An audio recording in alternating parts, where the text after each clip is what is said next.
Now, why Mariana is the deepest trench? Okay, so reason for that, as we discussed, the subduction zone and the plate which is getting subducted is depend upon the density of a material or the density of the crust itself. Whichever is the denser plate will try to go beneath the less denser plate. In case of the interaction between the Pacific plate and the Mariana plate, both these plates are almost of a same density. यांच्यामध्ये जी density आहे ती almost same आहे.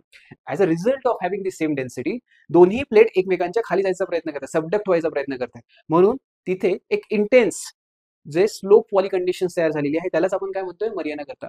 So Mariana Trench is the form because of the both plates are trying to go beneath the one another because of the lesser density differences. As a result of this, we got the Mariana Trench. So Mariana Trench, though it is the one of the deepest trench, but it has another deepest point that is called as the Challenger Deep. Challenger Deep